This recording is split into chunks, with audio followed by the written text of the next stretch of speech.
You're listening to Pretty Much Pop, a culture podcast mapping the culture landscape one brick at a time. Today we're discussing Lego, the toy that became an entertainment empire, and why some adults will shank you if you call it a toy. I'm Mark, and I pity the AFOL who wants to build one of his old Lego kits according to the directions when all the pieces for that kit have long been since combined in a giant bin with a dozen other kits. I'm Erica Spyres, and if you're looking for that last piece, I'll give it to you for $5. And I'm Brian Hirt. And for the love of God, nobody say Legos, plural, or we're going to have the Lego police knocking down our doors. No, you can't. I don't care. It's Lego with an E at the end. Lego, but it's still pronounced Lego. Is that right? Lego? They're trying to protect their intellectual property. And if people start calling them Legos, then it becomes lowercase Legos, and then everyone calls Is that why? every building brick. They don't want to become like Kleenex or aspirin or other. Is that really why they started that? It is really why. Or Xerox. Yeah. Oh, so you can't say Xeroxes? Xerox won't let you. They had this whole ad campaign on Xerox. This is what you can do with the Xerox machine. You can copy, you can print, you can this, you can collate. What you can't do is Xerox something, because it's not a verb. I'm like, dude, chill out, Xerox.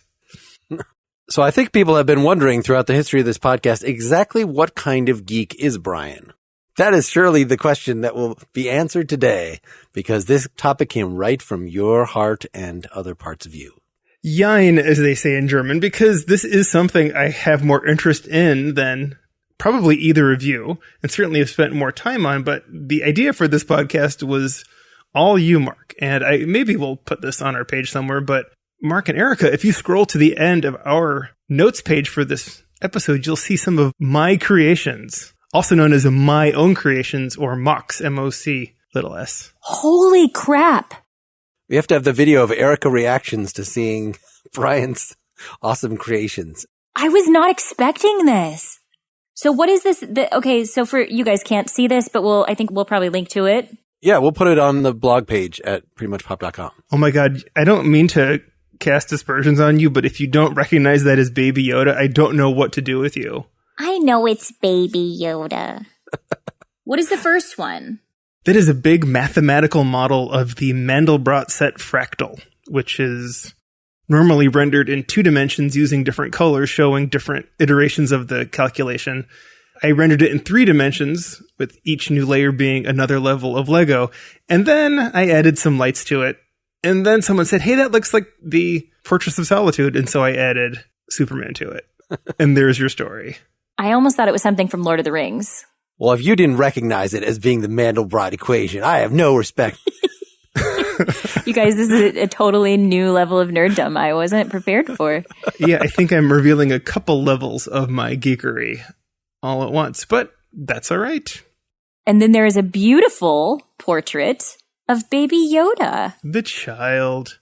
The child, yes. Yeah. And then this is, what is below this? A dreidel. I see a dreidel and it's a some dreidel. chocolate coins. Yeah, it makes a little more sense in video form where it's spinning. The spinning dreidel. That was for what was supposed to be a Christmas competition, and someone said, oh, can't we call it a holiday competition? And someone else said, oh, what is someone going to make a menorah? And that's when the Jew in the group decided that he was going to enter and win that contest with something out of the Jewish Hanukkahs, and there it was.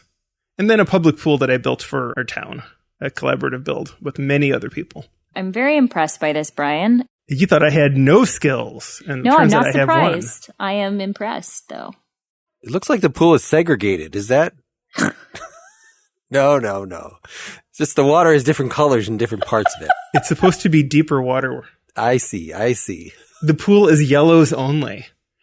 You know, Lego started making flesh tones rather than just yellow people. Did they? Yeah, there's a whole thing about it. It started with when they started doing an NBA series.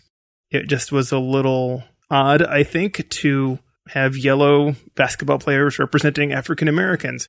But then for a while, it was still like bright yellow was still the color of whites, but it was like Luke and Leia were still that color, but Lando was like the appropriate brown skin color. The whole thing was a muddled mess. I have heard people say that, you know, the thing about the emojis, that the yellow, or the Simpsons, right? Simpsons is the same way. Yellow is supposed to be like, oh, it's not white, it's yellow.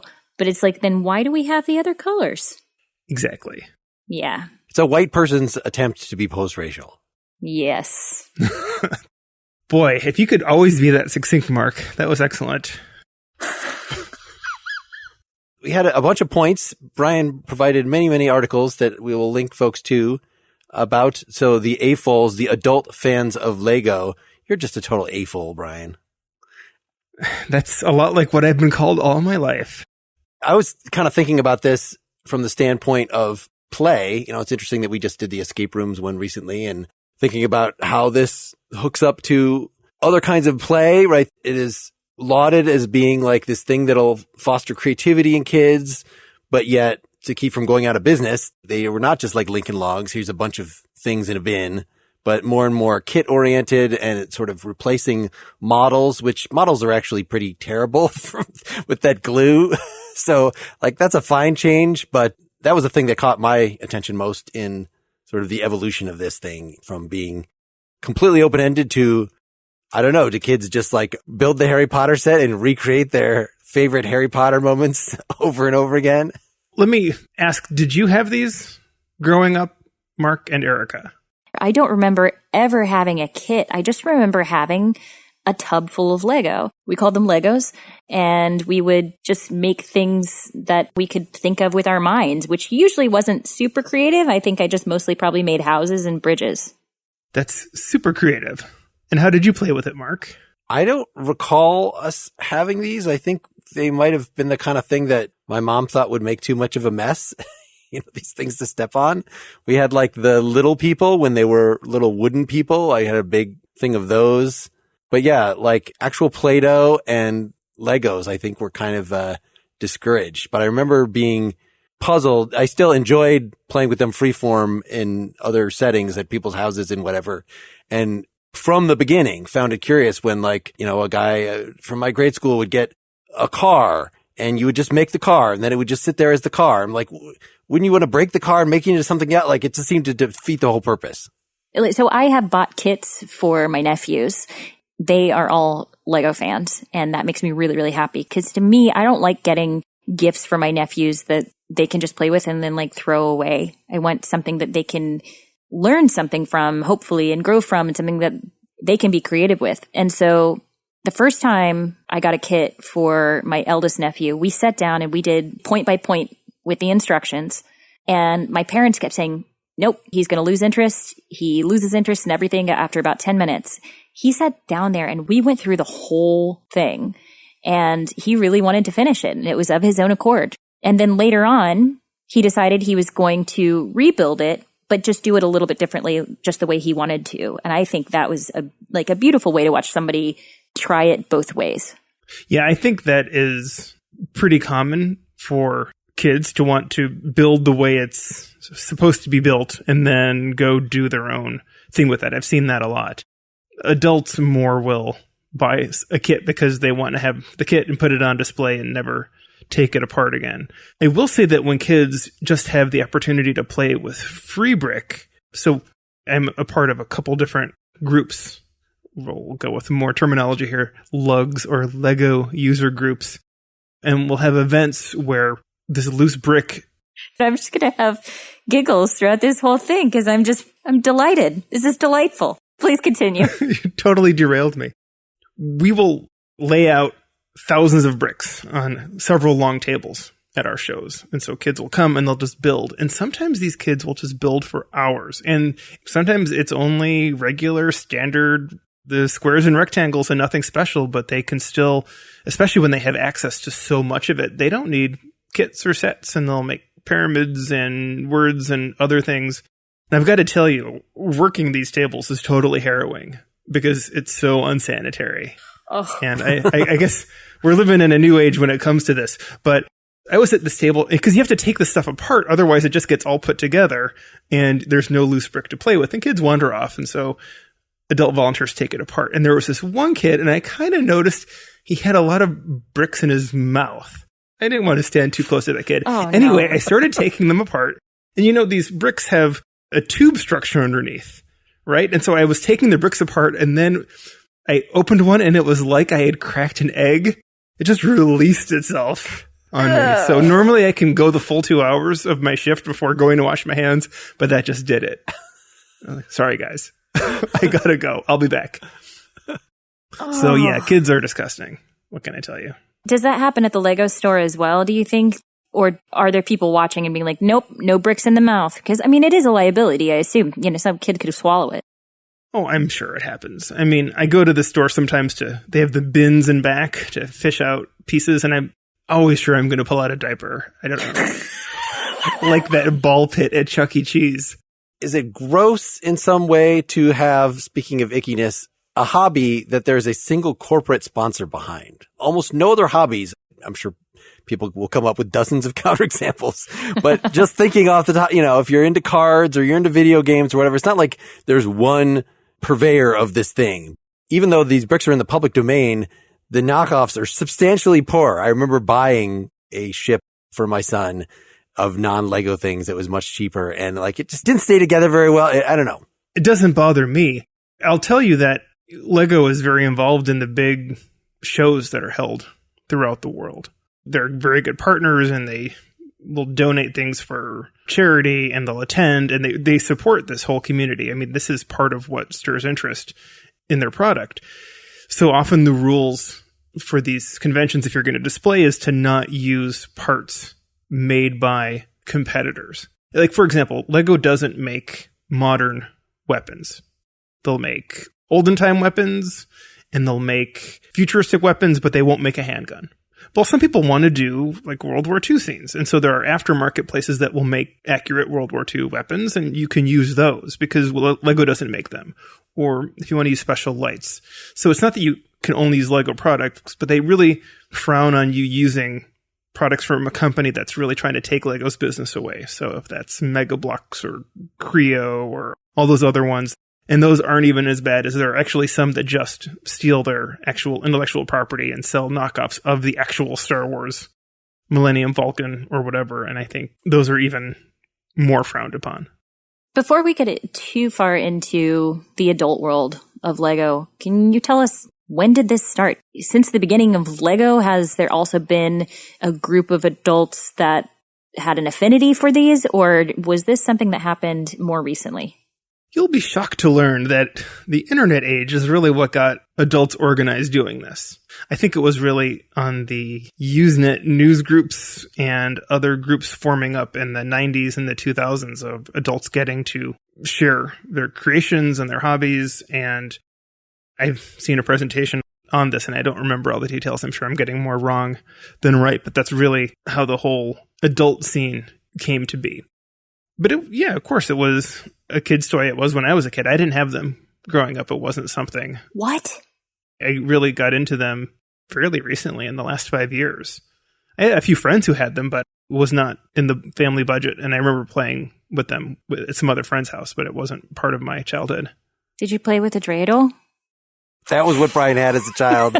Yeah. A dreidel and some coins. I was a gambler. I was a dreidel sharp. I stole other kids' money. Well, it turns out you can cheat at dreidel, but just with kids who are bad at arithmetic. Or bad at Hebrew. I don't know, either one.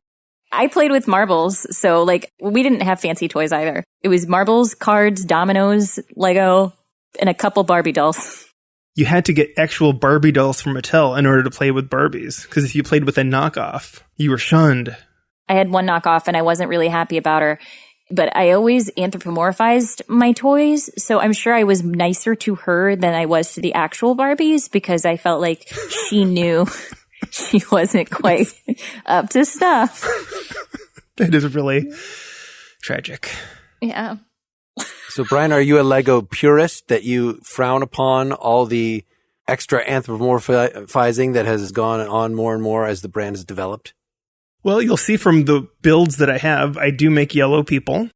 I also use the standard smiley face expression on all of them. Oh. Rather than the ones that have expressions. They have a million different faces.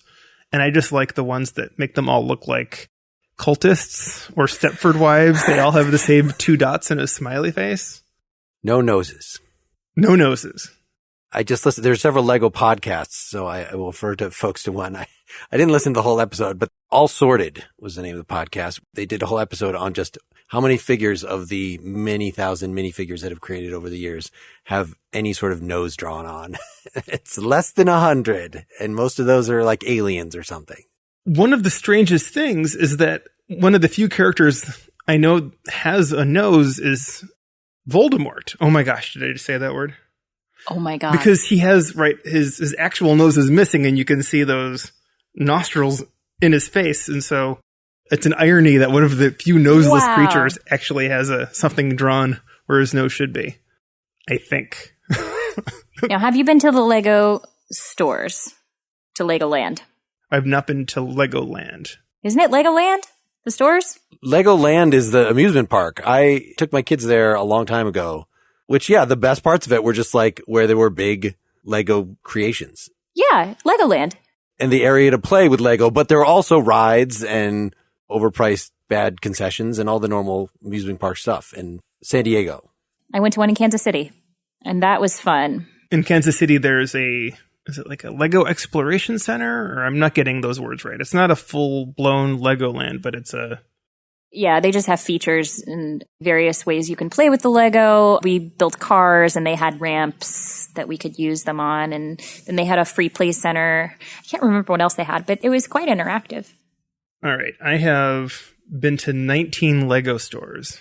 Not to be obsessive compulsive, but I keep a list, and every time I go to, just like even the ones in malls, and there aren't that many. I think there's 100 in the North America now, and maybe a couple hundred. But are they not all the same? What is the point of that? Like, even when I went to Legoland, I was like, okay, this is the place. We're going to buy some cool Lego sets that you can't get anywhere else. And it was the same Lego sets that were everywhere else for pretty much the same price. You know, it is corporatized, you know, that corporate uniformity that there really is no, like, this is the special central hub. But maybe you've had a different experience.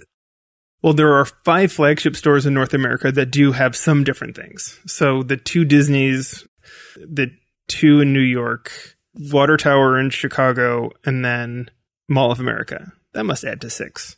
Those occasionally have some special things that no other stores have. But also there's just that wall and back of the different pieces that you never know what they're going to have. So when I'm traveling for business, I usually carry a couple of the empty refill cups in my luggage.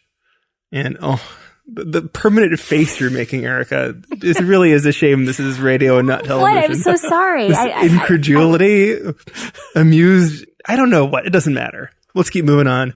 So when I'm traveling, I'll go and for business, if I have a car, I'll spend a few hours there. Maybe I'll take pictures and send it back to my friends to see if it's anything that I generally know what might be new that's not at my home store, or if something there's been rumors that this special piece has been on the wall.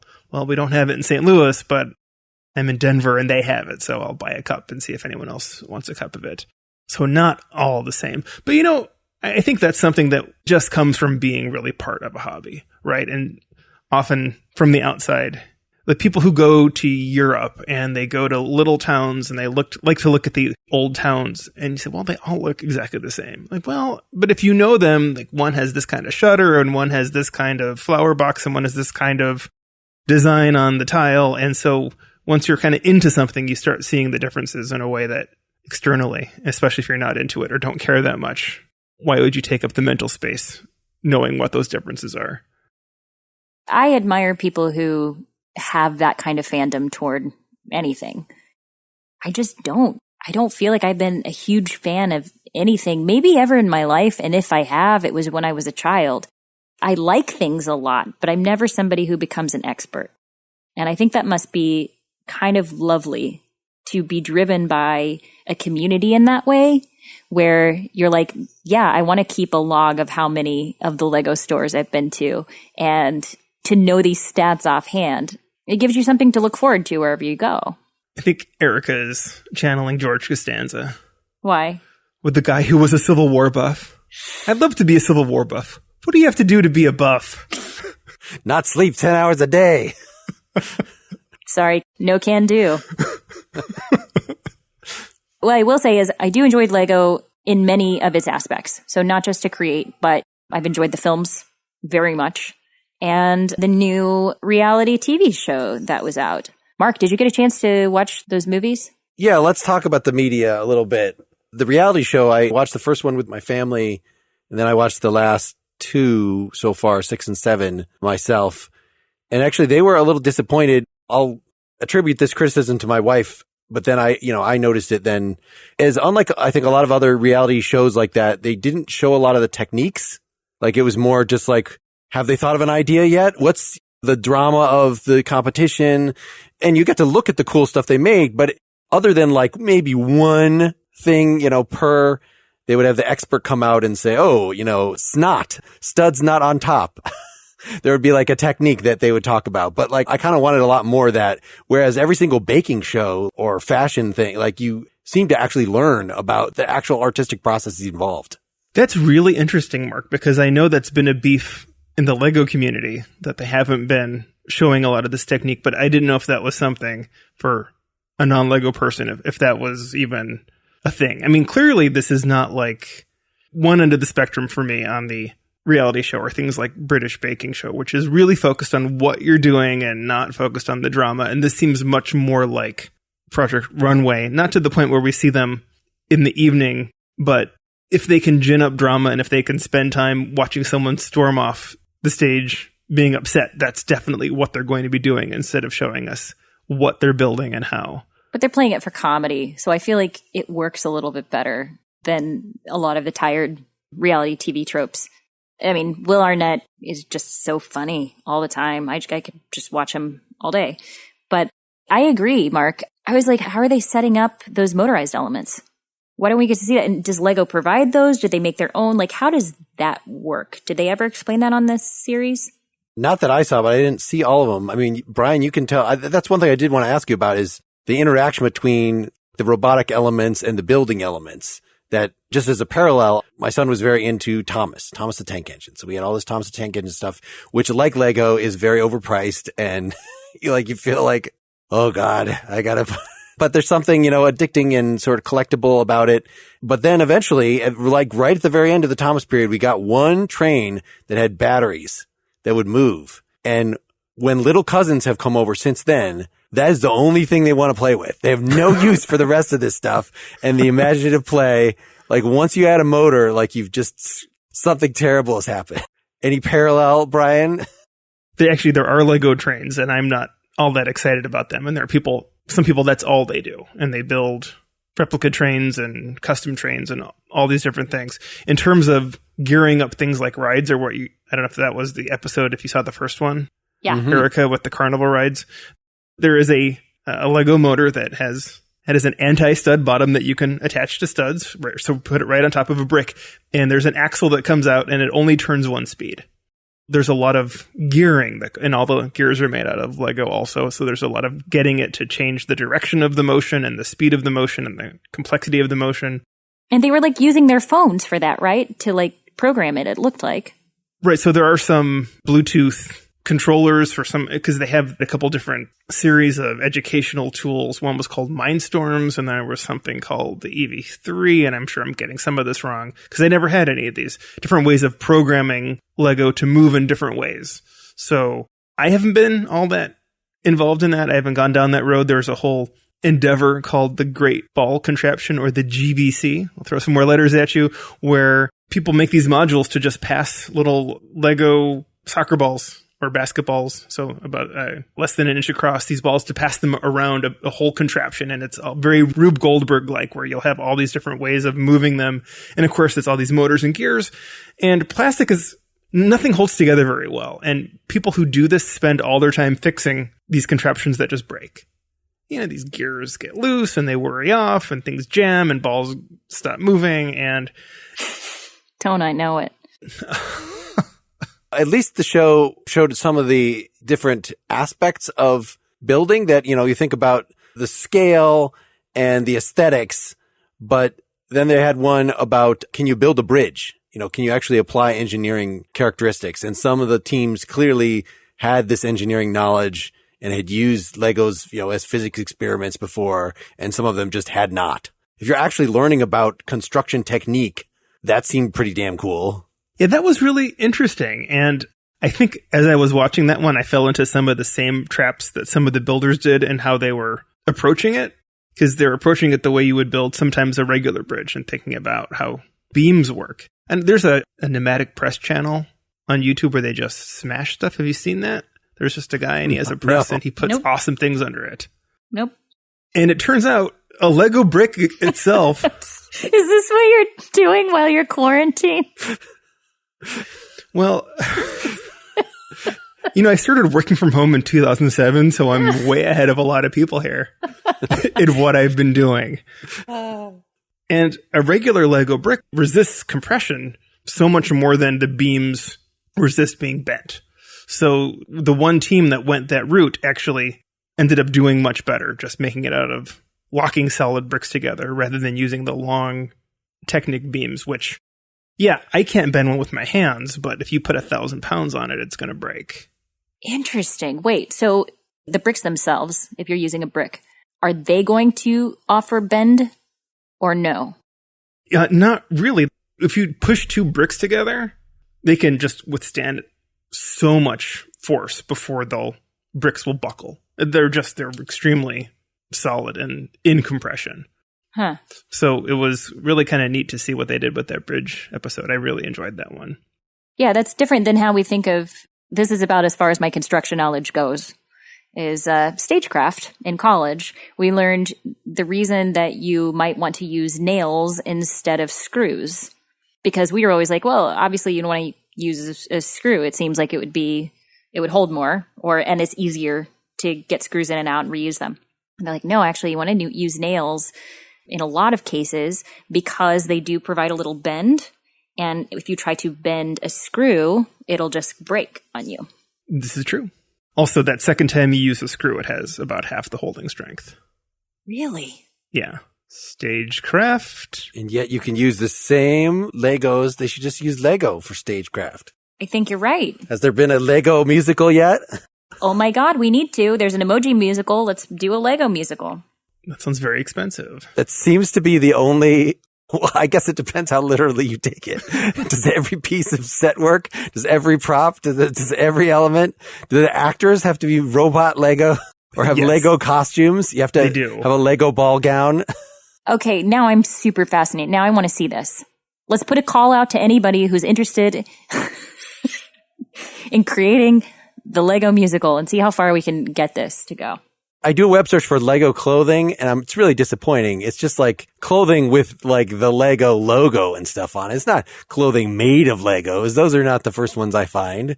Oh, Brian is showing exist. us his Lego shirt. It's a Lego cowboy riding on a Lego horse. And that was from a Christmas party Yankee swap where I managed to be the third person to steal that item. So I got to keep it. So yeah, let's talk further. It's expanded into a TV show, but at least that TV show shows people using Legos. But what about this whole Lego aesthetic, like in the Lego movies and stuff, that it's established a style of humor that I guess supposedly came out of the style of minifigures, that they're even, one of the articles you sent us, Brian, was about an author talking about like writing Lego books. In other words, books sort of describing what you would see in a Lego movie or TV show, which at least those show some representation of Legos, if not actual Legos.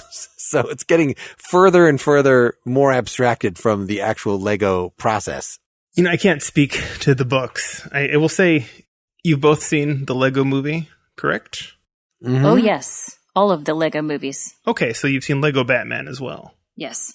And that was one I found to be, I really enjoyed it. I know not everybody did and thought maybe it was just a little too much of a good thing, wasn't all that good. But Batman has always been a tough character to do well, in part because he is kind of a weirdo. And you can't take him too seriously. I'm not sure what Tim Burton did really worked for me, but I think what Christopher Nolan did was a little too serious. And I feel like the Lego Batman movie got it just right, which is this guy is a tortured weirdo, but really, other than just needing a little therapy, there's nothing wrong with him. Like, what are you doing, pal? Go live your best life, and this can't possibly be it. And his only authentic relationship was with the Joker, which we all knew. And I'm so glad someone finally told us this. I mean, there's something to be said, I guess it's the same for cartoons, about just not requiring any suspension of disbelief at all. How do you feel about that? Just in terms of, I think we've talked about before, like when we were talking about the Spider-Man movie, that, oh no, the quality of the effects doesn't matter because you're always going to have to kind of suspend disbelief anyway.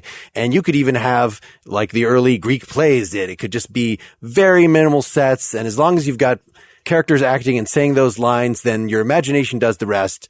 I mean, here we don't even have characters acting and saying those lines. In fact, every voice has to be a celebrity. So you're just like, oh, which comedian is that? Like there's just, everything is sort of built to distract you from what would ordinarily be the virtues of a simulacrum of, something you could lose yourself in as a story.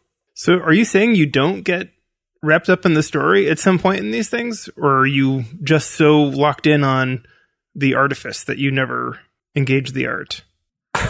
That makes it sound like I'm wrong if I didn't get into it. But I'm no judge, but I'll stare at you while you answer. No, that was a shitty way of asking the question.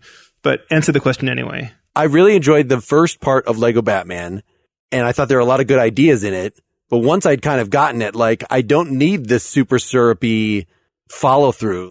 From near the very beginning, when the Joker is sad because Batman will not acknowledge their special relationship, like that was the best part of the movie, and everything after that kind of went downhill. Like, it's nice if you can throw in Sauron and Voldemort and these guys, the fact that Sauron is a dancing tower with an eye on top, like, there's definitely some good ideas, but like, I just didn't need the rest of that movie. It was a good 20-minute experience for me. I like this. What's your take on these, Erica? It's been a while since I've seen the Lego Batman movie. I just remember really liking it. I remember being extremely impressed by the Lego movie. Mm-hmm. Agreed. Really enjoying Lego Batman and being disappointed with the second Lego movie. I just saw that one too, and I liked it better than I thought. Like, really? I thought it still had, I guess it was the same guys that wrote it, and that wrote the first one. And it was an interesting challenge because, to slightly spoil the first one, that it reveals at the end that, oh, it's been a dad and his kid have been playing with the Legos all along, and you're supposed to, but the fact that that was present from the very beginning of the second one, like, that these characters are somehow representing the boy and the girl, the siblings, and their interactions. So I thought it was interesting the way they carried that through, and the use of music just in the first one. Yeah, I actually liked it quite a bit better than I thought I would. I think for me, I wasn't as compelled by this. I know I should be more compelled, I guess, since I'm a woman. I don't know, by it being a more feminine story, but it actually wasn't as interesting to me with that character. What is her name? Wildstyle. Wildstyle. Yes. Yeah. Okay. Yeah, I wasn't as drawn to Wildstyle.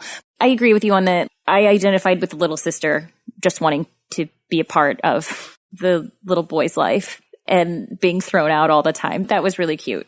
Yeah, as a younger brother. I mean, I think it was just being the younger sibling and wanting to be a part of things, for sure. Honestly, I can't remember enough of Lego Batman to spar with you both.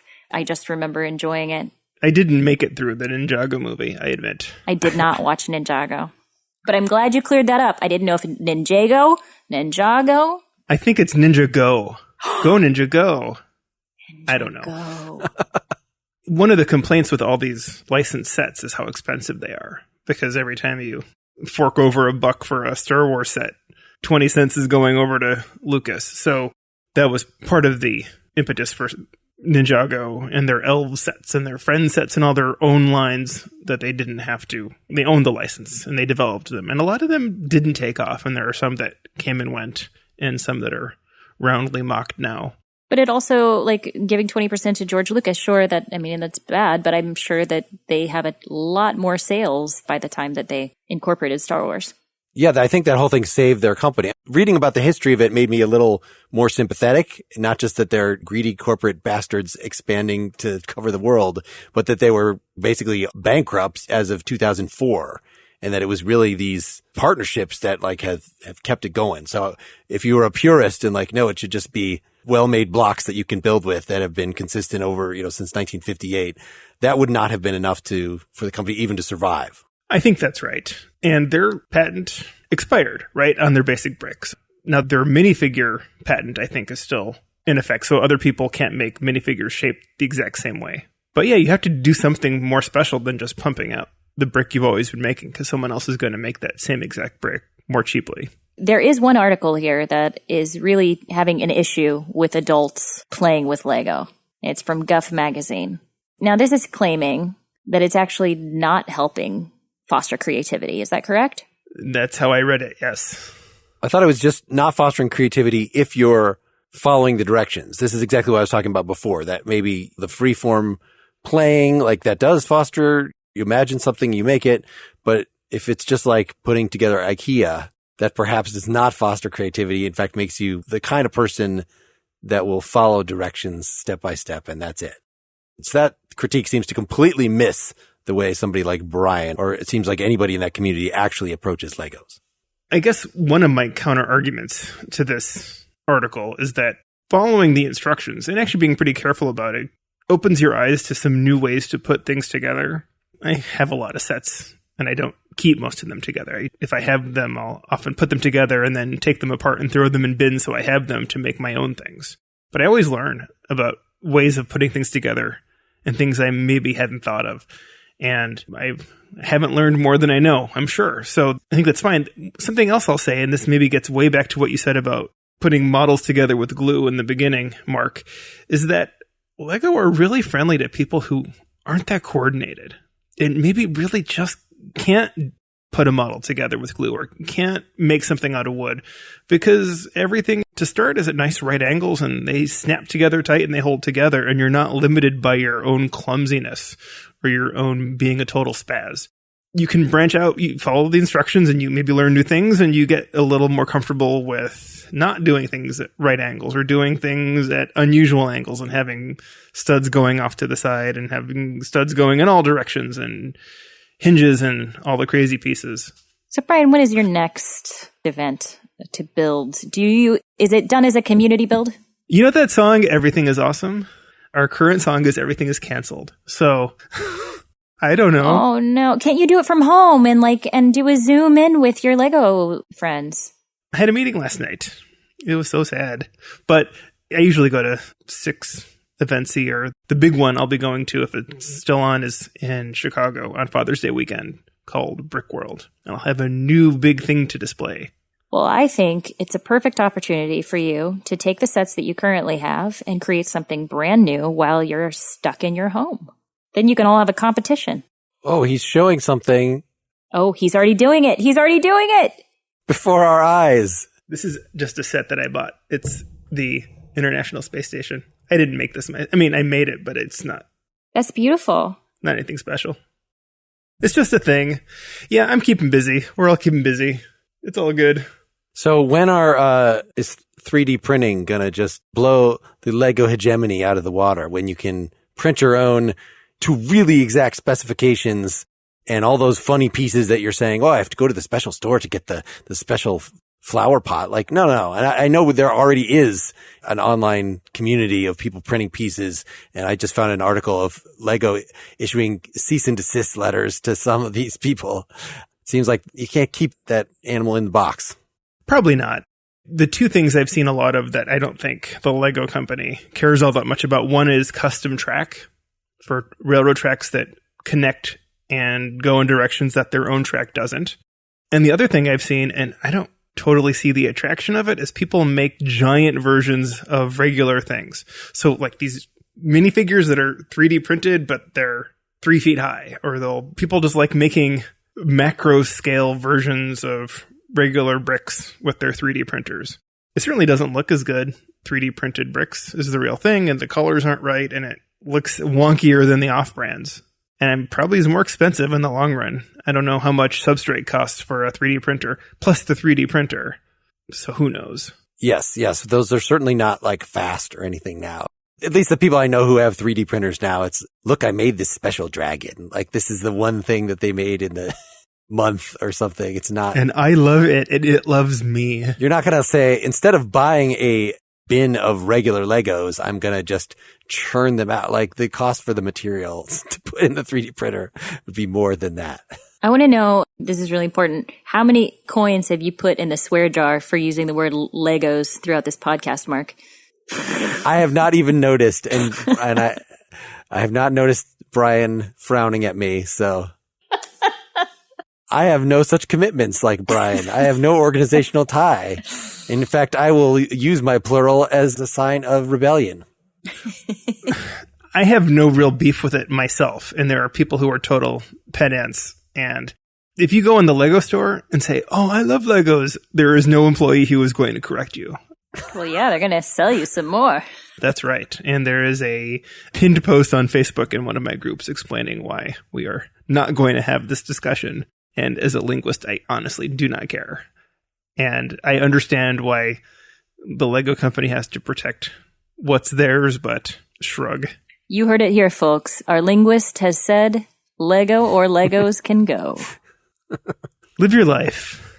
As a sort of final thing to consider, I just want to raise, as a parent, what I most appreciated from the Lego industry was the Lego Star Wars video game. That you could have a game that my son could play when he was really little. It's breaking robots. It was the first thing that basically had the same mechanic of any other fighting game, but you're just walking around breaking things. And that's awesome. That's so nonviolent. A nonviolent form of violence. Those games were so charming. Even Gandhi played Lego Star Wars. Those early ones didn't even have any dialogue. It was all pantomime. Those were so much fun to play, I recall.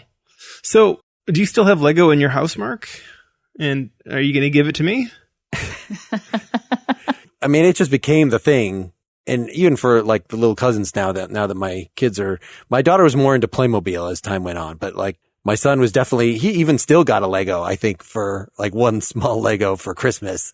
And he really enjoyed putting it together, what a little ship or whatever it was. And we put them, either they stay set up or they go back. This is the way I put them back. I don't know that my son would have done this, but in a bag specific to that thing, with the instructions in it so that he could potentially, or I could, or somebody could build that exact thing later on. It did not just go into a giant bin, but yeah, definitely there are many still in the house. We did not give them away. Do you completely disassemble them? Most of them, I think. When you put them away, I mean, you take them all the way apart? I don't know. I'd have to look in the bins. You're right. It probably was like, just chuck it in the bin and whatever parts fall off.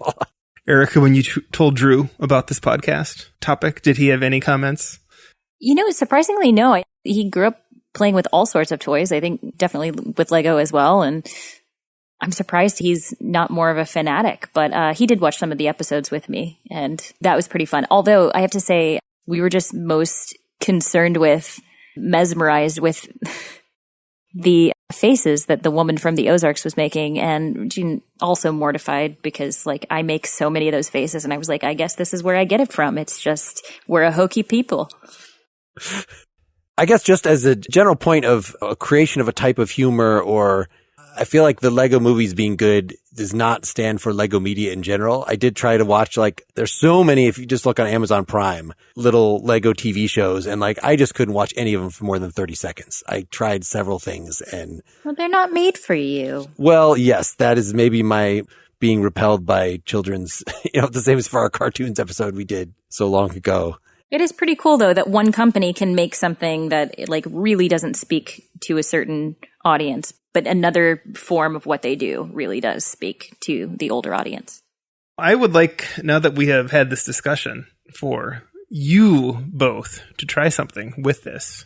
Get your hands, when you can leave your homes again, get your hand on some Lego, Erica. Mark, you have some in your house.